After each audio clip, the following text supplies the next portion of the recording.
Exam time पे नहीं करवाते हैं, एग्जाम टाइम पे होता भी है तो रिजल्ट नहीं आता। सरकार सिर्फ घोषणाएं उस समय याद आती है जब इलेक्शन आता है। इलेक्शन से पहले युवाओं का सोच क्यों नहीं?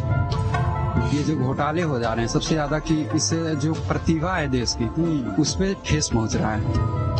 नहीं, मेरे को ऐसा नहीं लग रहा है सरकार मुद्दों के लेकर परेशान है। कहीं ना कहीं ये देखिए शिक्षा को इन्होंने धंधा बना रखा है।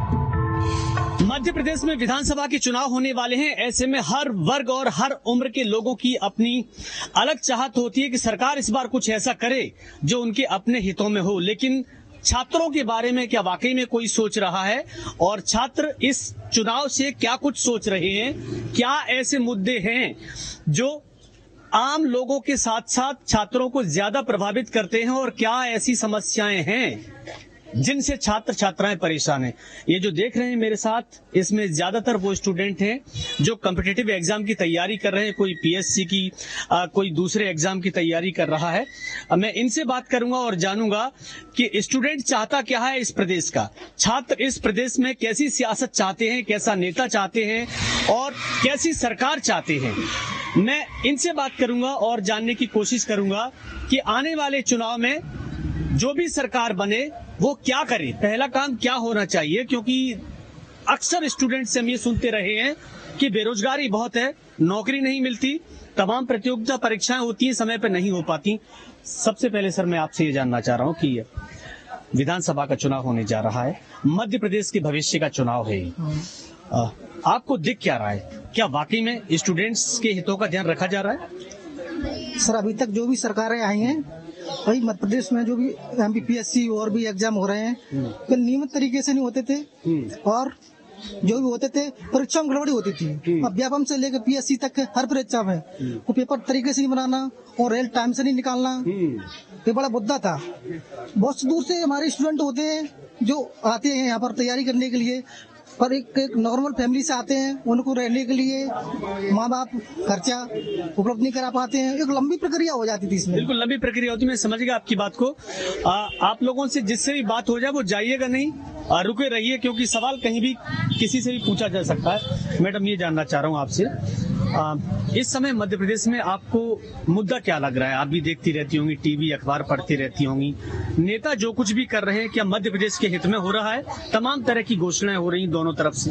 मतलब सर किस टॉपिक पर बताना है? शिक्षा का पूछ रहे हैं यहाँ पे? मैं ओवरऑल बात कर रहा हूँ आपसे। ओवरऑल सबसे पहला स्टूडेंट्स का मुद्दा तो है कि शिक्षा जो एग्जाम टाइम पे नहीं करवाते हैं, एग्जाम टाइम पे होता भी है तो रिजल्ट नहीं आता, और रिजल्ट आ रहा है तो फिर वो फिर से करप्शन की वजह से जो भी है, जो अभी पटवारी का हुआ था तो वो टाइम पे एग्जाम हुआ, उसका रिजल्ट आया तो फिर जो भ्रष्टाचार हुआ उस वजह से फिर से कैंसिल हुआ है।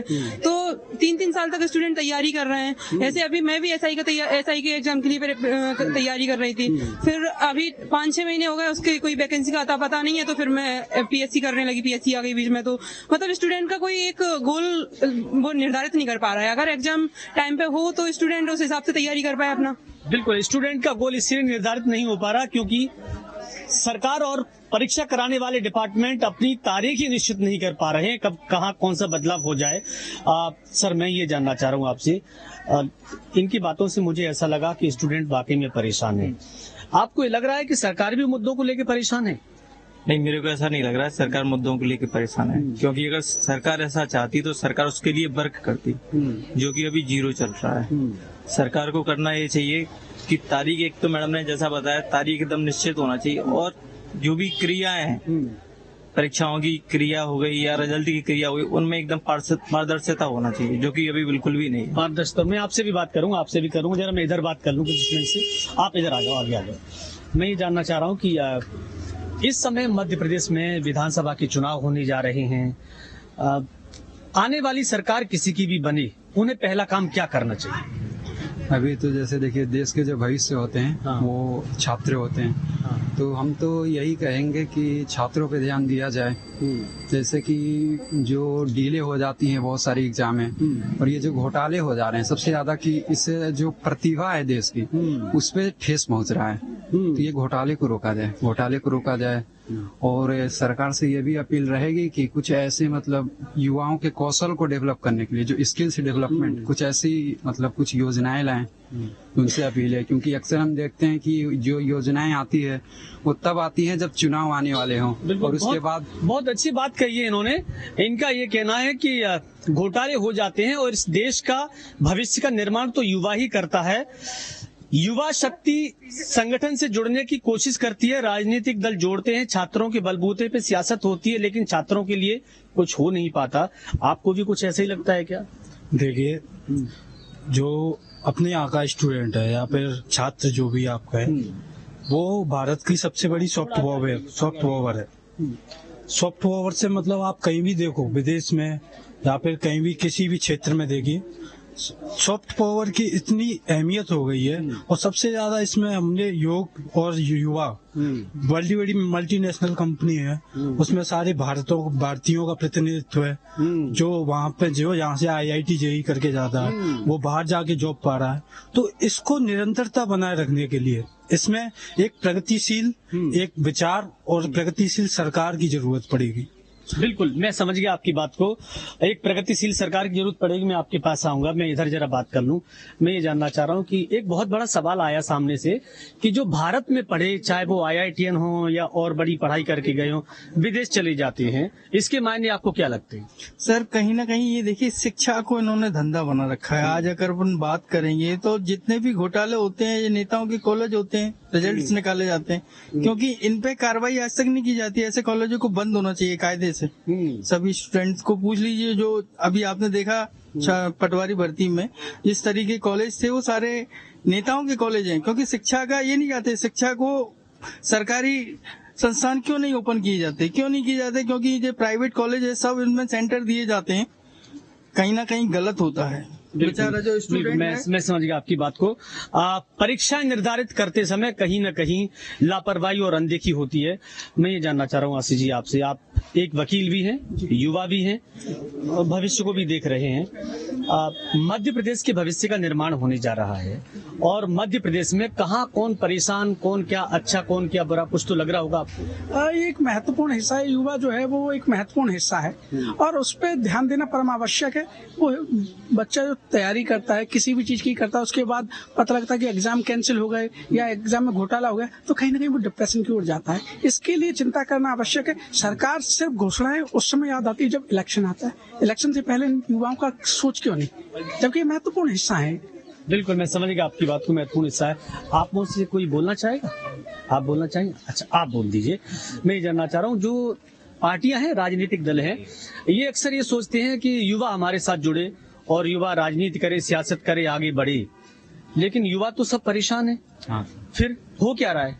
सर मतलब जो भी सरकार आया उससे हमें कोई लेना देना नहीं है। जो भी, जैसे आप देख सकते हो, पटवारी की वैकेंसी 2017 के बाद 5 साल बाद आई, उसमें भी घोटाला हो गया।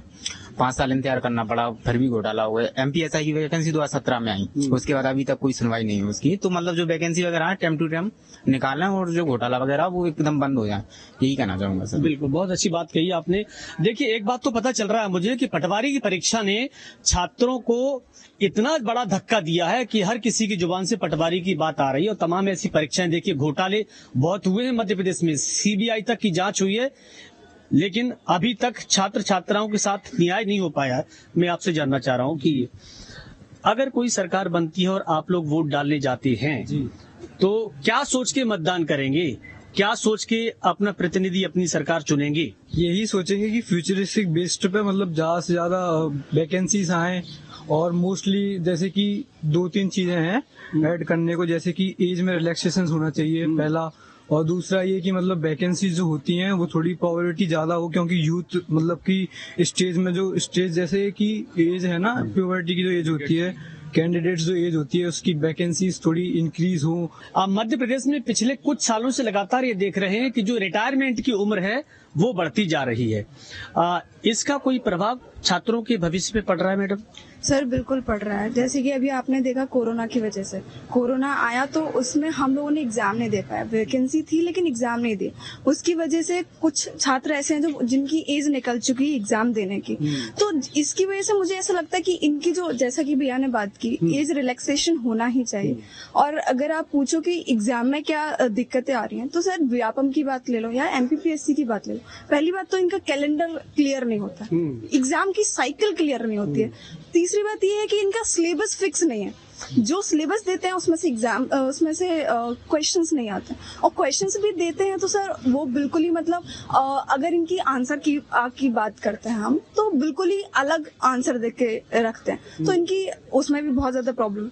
सर यही है कि अगर आप एक तो एग्जाम्स कंडक्ट नहीं करवा रहे हो प्रॉपरली तरीके से, अगर आप एग्जाम प्रॉपर कंडक्ट करवा रहे हो तो उसको साइकिल में रखो, कैलेंडर अपना प्रॉपर रखो, ठीक है। उसके बाद आप वैकेंसीज को बहुत कम रख रहे हैं। मैडम मैं वही सवाल आपसे भी पूछना चाहता हूँ कि जो रिटायरमेंट की उम्र जो सरकार बढ़ाती है, पहले 60 फिर 62, पता नहीं आगे क्या होगा, इससे युवाओं का जो रोजगार और जो नौकरी की संभावनाएं होती हैं, कहीं आपको लग रहा है कि इससे बहुत ज्यादा प्रभावित? बिल्कुल ऑब्वियसली होगा ही, क्योंकि जो रिटायर होने वाले लोग थे उनकी जगह जो नए युवा भर्ती होते तो वो नहीं हो पा रहे हैं, वैकेंसी खाली नहीं हो रही है, उसी हिसाब से सरकार जो भी जगह निकालती है तो उनके लिए तो हो रहा है ऑब्वियसली। आप जब वोट डालने जाएंगी तो क्या सोच के वोट डालेंगी, क्या रहेगा आपके मन में, आप कैसी सरकार चुनेंगी? सर मुद्दे तो बहुत सारे हैं, शिक्षा ही नहीं, लेकिन स्टूडेंट्स के लिए जो है वो शिक्षा है, साफ सफाई और भ्रष्टाचार, काफी सारे मुद्दे हैं। लेकिन स्टूडेंट है तो ऑब्वियसली हमारे माइंड में रहता है कि एक वैकेंसी टाइम पे निकले, एक उच्च गुणवत्ता वाली शिक्षा हो। तो अभी तो फिलहाल यही है कि अच्छी शिक्षा, अच्छी सरकार हो जिसमें करप्शन ना हो, time to time exam conduct कराएं, बस। आप बिल्कुल देखिए, हर स्टूडेंट ये चाहता है कि एक अच्छी सरकार हो जिसमें भ्रष्टाचार न हो, और भ्रष्टाचार नहीं होगा तो स्टूडेंट के भविष्य की संभावनाएं ज्यादा प्रबल हो जाएंगी।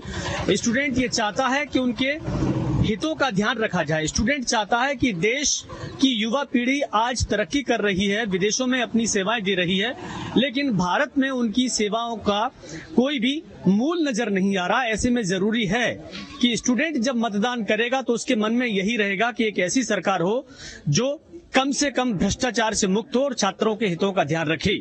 Vinod Sharma, news state, Gwalior.